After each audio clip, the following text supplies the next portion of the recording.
Today's discussion centers on the issue of throat mucus. I know it's a bit of an odd topic, but it's important.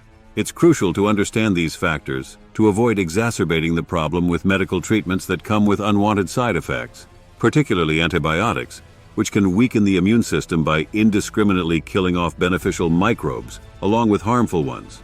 When dealing with mucus buildup in the upper respiratory tract, it's essential to recognize that eliminating bacteria can lead to an overgrowth of fungi, such as Candida, as bacteria help keep fungal populations in check.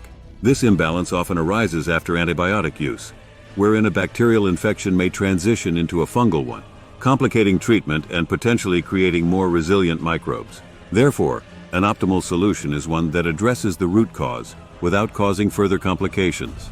Let's explore some potential underlying issues. One common culprit is GERD, or gastroesophageal reflux disease, which involves severe acid reflux irritating the throat due to a malfunctioning stomach valve. While conventional treatments aim to suppress stomach acid, the true cause of GERD often lies in insufficient stomach acid production, leading to a vicious cycle.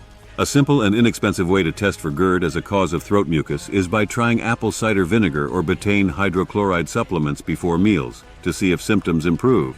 Another common cause is postnasal drip, wherein mucus from the sinuses drips down the throat, triggering coughing. This can result from various infections, including bacterial, viral, or fungal, as well as the presence of biofilms, which are colonies of microbes encased in mucus-like substances. For mild cases, nasal irrigation with a saline solution can help clear the sinuses and reduce mucus production.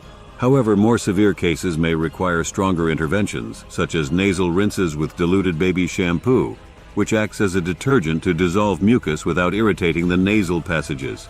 Additionally, addressing environmental allergies and dietary factors, such as avoiding dairy, can alleviate symptoms.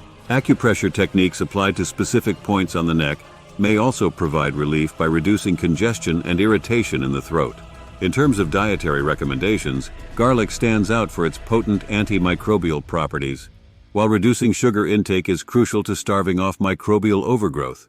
Supplementing with vitamin D, vitamin C, and zinc can bolster the immune system's ability to fight infections. Finally, for nighttime coughing associated with mucus, calcium lactate supplements may help suppress coughing by addressing potential calcium deficiencies. These strategies aim to support the immune system's natural healing processes without compromising its function.